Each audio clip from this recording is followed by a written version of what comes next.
साथ संगत जी, प्यार से कहना धर्मकार जी। अभी जो इतने समय से सत्संग रूप का आनंद लेते हुए हम सब कैसे महात्माओं ने आज ज्यादातर एक ईगो की तरफ और डिजायर्स की तरफ, इच्छाओं और अपने अहंकार की तरफ ध्यान दिलाते हुए आज का समय जिस तरह से हमें इनलाइटन हुए हैं इन टॉपिक्स पे, तो उसी लड़ी को दासी भी आगे बढ़ाते हुए कि कैसे एक जो इच्छाएं होती हैं, डिजायर्स होते हैं, कैसे हमें अपने जीवन में उनका भी एक बैलेंस रखना चाहिए, क्योंकि ये इच्छाओं ने तो खत्म नहीं होना। ये तो एक की पूर्ति हुई दूसरा और आ गया साथ ही साथ, या एक की पूर्ति नहीं भी हुई तो भी लिस्ट बनी हुई है और इच्छाओं की। तो कैसे हमें एक ये सैटिस्फैक्शन रखनी है, एक बहुत ही लॉजिकल अप्रोच रखनी है, कैसे अपने मन में भी अहंकार नहीं आने देना, क्योंकि ये इच्छाएं भी ज्यादातर जो हमें हानि की तरफ ले जाने वाली इच्छाएं होती हैं वो अहंकार से ही जन्म लेती हैं। तो दासी के ख्याल में एक कहानी जो आ रही है आपसे साझा करेगी कि कैसे एक बार एक राजा था और उसकी प्रजा में एक भिखारी था। तो राजा ने सोचा कि इस भिखारी का बर्तन कोई नहीं भर पाता, वो आज मैं पूरा भर दूंगा। तो जैसे ही वो भिखारी राजा के सामने आया, राजा ने अपनी सारी धन दौलत, अपने सारे कीमती मोती, डायमंड्स, जो भी था सब डाल दिया, पर उसका बर्तन वो भरा नहीं। यहाँ तक बात आ गई कि राजा ने अपना पूरा राजपाट उसके उस बर्तन में डाल दिया और फिर भी वो बर्तन भरा नहीं। तो फिर जैसे ही राजा ने उस भिखारी से प्रश्न किया कि ये आपका बर्तन, इसमें इतना कुछ डल गया फिर भी क्यों नहीं भर पाया, तो वो भिखारी ये बोला कि राजा, मेरा ये जो बर्तन है ये एक ह्यूमन डिजायर से बना हुआ है। ये जो उसका मटेरियल है बर्तन का वो इच्छाएं हैं और इच्छाओं ने तो खत्म नहीं होना। तो वैसे ही बात की ये देने वाला दाता, ये राजा के रूप में अगर उसको सिंबोलिज्म रखा, तो कैसे ये दाता भी हमको हर पल देता जा रहा है, पर हमारी झोली हम उस नजर से एक उस तरह की इच्छाएं रखते हैं, फिर भी नाशुक्र हो जाते हैं। एक अपना कंटेंटेड होने के तो बजाय शुक्राना तक नहीं करते, हमारी इच्छाएं बढ़ती ही जाती हैं। तो कैसे हमने अपने आप को एक उस तरह मन को भी काबू करना है, अपनी इच्छाओं को भी सीमित करना है। तो वही बात एक शायर ने भी अपने वर्ड्स में लिखा है कि हसरतों का हो गया है दिल में इस तरह हजूम, सांस ढूंढती है रास्ता आने जाने के लिए। तो हजूम एक क्राउड, एक गैदरिंग, उस तरह एक भीड़ का जो वर्ड है कि कैसे हमारे इतने हसरतें, ख्वाहिशें, डिजायर्स अपने हमें मन में बना चुके हैं कि एक शायर के भाव की एक सांस भी अब अटक रही है हमारे शरीर में, वो भी खुल के नहीं ले पा रहे हैं, क्योंकि इतना कुछ हमारी इच्छाओं ने ही टेक ओवर कर लिया है। हम एक अपने इच्छाओं के तले इतना दब गए हैं कि सांस भी घुट घुट के ले रहे हैं, और सांस तो 1% मान ले रास्ता जैसे तैसे बना ही लेगी, पर कहीं ऐसे तो नहीं हमने इतनी इच्छाएं अपनी बढ़ा ली हैं कि हमने निराकार को ही दूर कर दिया है। हम एक मटेरियलिस्टिक इच्छाओं में अपनी इस जीवन काल जीते जी जो सिर्फ काटना है, उसकी इच्छाओं में इतने बंध गए हैं कि जो निरंकार अंग संग सदैव रहने वाला उसी को भुला गए हैं। तो ये इच्छाएं भी अगर और सोचा जाए गहराइयों में, तो क्या हर तरह की इच्छा, हर तरह का डिजायर, क्या ये बुरा है?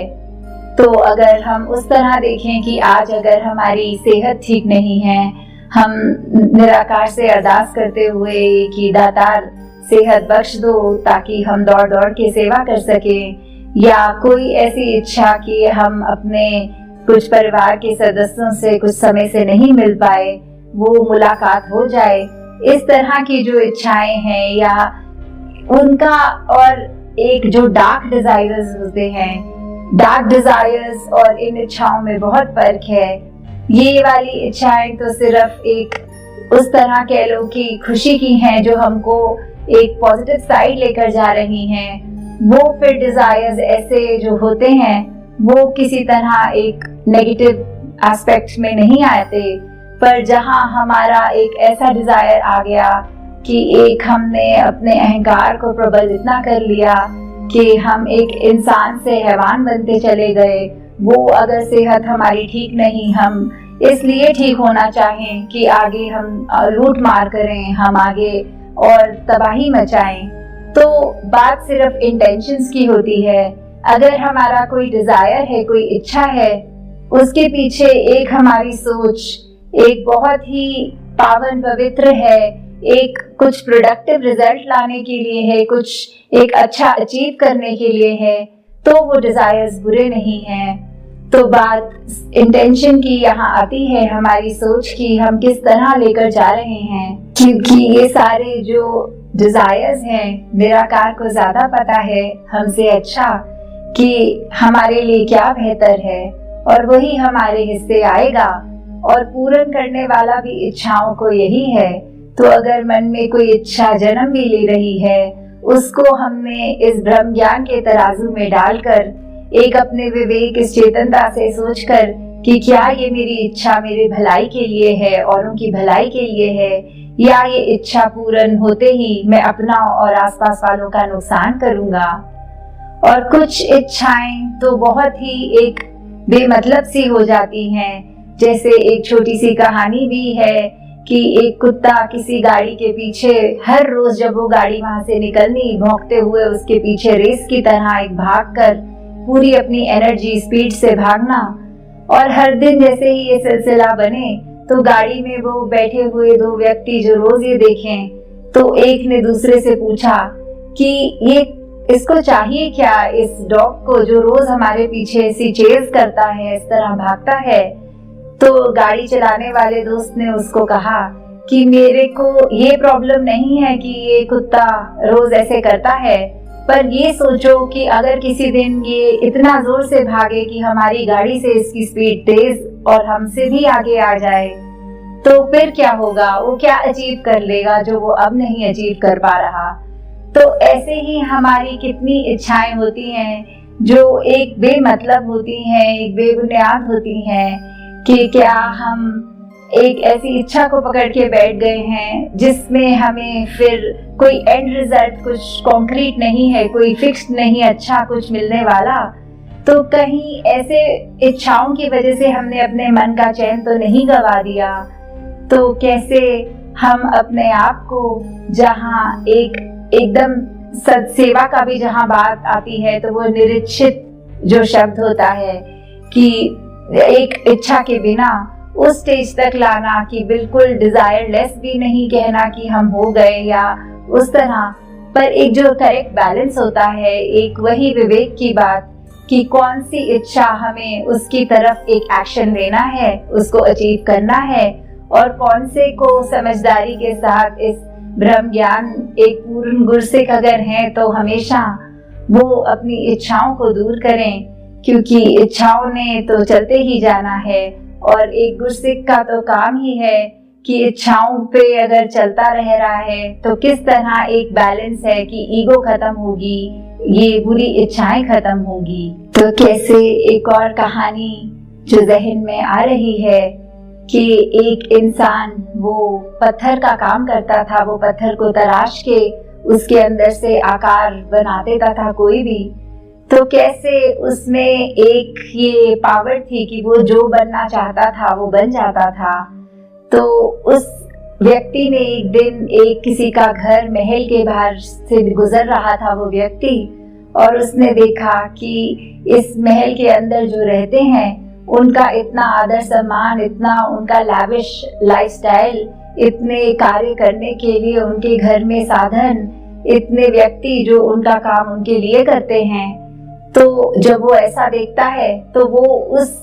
इंसान की लाइफ को टेक ओवर करके उसके जैसा, उसमें वो जो शक्ति होती है वो ऐसा करने लग जाता है। फिर कुछ दिनों के बाद उसको एक राजा दिखता है, और जब वो देखता है कि इस राजा के इस पूरे एक संपत्ति जितनी है उसके मुकाबले इस महल वाले की नहीं, तो फिर वो एक राजा की जिंदगी उसमें टेक ओवर करके उसमें वैसे उसके शरीर में जीने लग पड़ता है। फिर एक दिन वो एक उसकी सेटिस्फैक्शन वहां पूरी नहीं होती, वो ये देखता है कि अब मेरे को क्या है, मैं आराम से खा पी तो रहा हूँ, पर इससे भी ज्यादा पावर अब मुझे अचीव करनी है। तो उसका ध्यान जाता है ऊपर आसमान में सूरज की तरफ कि ये कितनी पावर है सूरज में, ये तो हर पूरी सृष्टि, पूरी दुनिया ही ये सूरज की रोशनी की वजह से एनर्जी प्राप्त कर रही है, तो मुझे और बलवान होना है, मुझे अब सूरज बनना है। तो ऐसे ही सूरज बनकर वो जब कुछ दिनों बाद परेशान हो, फिर से जब वो देखे कि तूफान के समय हवा चल रही है, उस हवा ने हर एक चीज हिला दी, एक हवा का रूप फिर उसने धारण किया कि अब वो हवा बन गया, अपने आप को और बलवान मानने लग गया। और फिर कुछ दिन ही बीते तो नजर पड़ी एक पहाड़ के ऊपर एक पत्थर पड़ा हुआ था, और फिर उसने सोचा कि हवा चलने पे जहाँ पेड़ तक गिर जाते हैं, ये पत्थर अपनी जगह से ठस से मस नहीं, तो हवा से भी बलवान ये पत्थर, इसका आकार ले लेता हूँ। तो जब वो पत्थर बन गया, एक दिन उसको फिर आवाज एक जानी पहचानी सुनाई दी, एक वो ठक ठक होता हुआ पत्थर की आवाज। तो देखता है कि वही पत्थर, एक उसके जैसा ही उसके साथ काम करने वाला, पत्थर तराशने वाला, वो उसी का पत्थर रूप जो ले चुका है, उसी को तराश कर उसमें से कोई आकार बना रहा है। तो कैसे हम अपनी ये इंटरनल बैटल एक कई बार निराकार से अपनी इच्छाओं को रखते हुए कि हमें लगता है जो निरंकार ने हमें बनाया है, जो हमें दिया है, वो इनफ नहीं, वो पूरा नहीं, हमें उससे ज्यादा चाहिए। तो कैसे हम और इच्छा करके अपनी तरफ से तो और बलवान बनते जाते हैं, पर अंत में तो फिर जैसे इस कहानी में देखा, ये पूरा 360 डिग्री टर्न हो गया कि एक पत्थर तराशने वाला स्वयं पत्थर बन के फिर एक पत्थर तराशने वाले के हाथों ही कुछ बन रहा है। तो हर एक को जो कैपेसिटी दी है निराकार ने, वो पूर्ण दी है, एक फुल हमारा पोटेंशियल हमारे अंदर है। तो कैसे बस जब जब इस निराकार का सहारा याद है, तब तक हम पूरे पोटेंशियल में हो सकते हैं अपने। और दूसरों की, जैसे एक शब्द होता है रीस, कि वो किसी की रीस ना करें कि वो ऐसा कर रहा है तो हम भी ऐसा करें, उसके पास गहने हैं हम भी और खरीदें, उसके पास ये है वो है। तो सिर्फ अगर किसी की रीस करनी है तो भक्ति के जीवन को उसमें देखते हुए वो कितनी सेवा कर रहा है, वो कितना सुमिरन कर रहा है, वो अपने आप पे कितना काम करके रोज एक और बेहतर इंसान और अपना बनता चला जा रहा है। तो ऐसी बातों में तो रीस करनी ठीक है, किसी का वो देखकर उसके जैसा होना, पर फिर वही बात इंटेंशन की कि नेगेटिविटी नहीं अपनानी, सिर्फ पॉजिटिव होके ही चलना है। कि हमारी ये इच्छाएं जो हैं, हमारे इस गुरूर से, अपने गुमान, इस ईगो से ही कहीं ना कहीं रिलेटेड है। और एक बात जो महात्मा गांधी जी का भी कोट है, When ego dies, the soul awakens। तो कैसे एक अहंकार के मरने पे ही हमारी सोल ने कैसे एक जन्म लेना है, क्योंकि उसकी जगह ये निराकार और अहंकार एक साथ नहीं होते। अवतार वाणी में भी लिखा है कि जदो अहंकार नु छड़िए तदो निरंकार मिलता है, कि एक म्यान में दो तलवार तो नहीं हो सकती। तो वैसे ही इस अहंकार और निराकार का ये मेल नहीं हो सकता। अहंकार को अगर हम तजेंगे तभी निरंकार हमारे जीवन में और गहरा बस सकेगा। तो कैसे अपने ईगो के साथ ये डिजायर्स, और पिछले जो डिस्कशन हमने करी थी 2 हफ्ते पहले, वो भी एक अपने फियर्स को लेके थी, एक इल्यूजन्स, भ्रम, भ्रांतियां, डर। तो कैसे इस जो बात में है कि निराकार है, तो ये सब चीजों को हम पीछे एक छोड़कर उनसे ऊपर उभर कर इस निराकार से एकमिक होके एक अपना सहज, एक भक्ति भरा जीवन जी सकते हैं। कैसे फिर इस निराकार के साथ एक रस होकर, एक एहसास में रह के हमेशा अपने जीवन को और दृढ़ कर सकते हैं कि ऐसी चीजों ने तो कोई भी सिचुएशन का रूप बन के सामने आते ही रहना है ताउम्र। तो वो सिचुएशन में हम गिव इन ना करें, एक उसके सिचुएशन के अनुसार खुद को मोल्ड भी करें, एक उभरे भी, ना कि उसके वजन में दब जाएं या किसी भय से कुछ करने लग पड़े, किसी एक भ्रम भ्रांति से कुछ करने लग पड़े, ना ही अपनी इच्छाओं को एक इतना भयानक मोड़ दे दें कि पीछे मुड़ना फिर एक पॉसिबल ना रह जाए। और कैसे अपने अहंकार में हम इतने गुमान कर ना बैठे कि हम अपने आप को इतना बड़ा मान लें और फिर एक मन से एक इंसानियत ही खत्म हो जाए, एक नम्रता खत्म हो जाए, एक ह्यूमैनिटी को जो एक ह्यूमन वैल्यूज चाहिए हैं वो खत्म कर दें। तो कैसे हमने एक हमेशा अपने जीवन में हर पल इस निरंकार के आश्रय रहना है और अपने सब कार्यों को फिर ये इसकी रजा में मानते हुए एक बहुत स्मूथली एक वो जो लाइफ के कितने भी ट्रांजिशंस हों वो हो जाते हैं। और साथ ही दासी अंतिम एक निराकार से अरदास करते हुए कि बहुत महापुरुषों के भी मैसेजेस आ रहे हैं कि वो कोरोना पॉजिटिव हैं या परिवार में कोई है,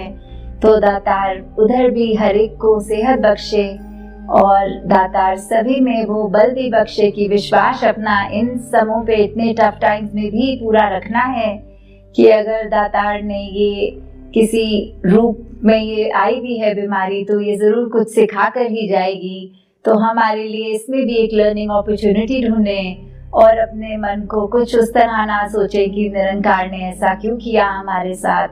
क्योंकि निरंकार ने जो किया है परफेक्ट है। ये सेहत बख्शे तो परफेक्ट, ये सेहत ले जाए तो भी परफेक्ट।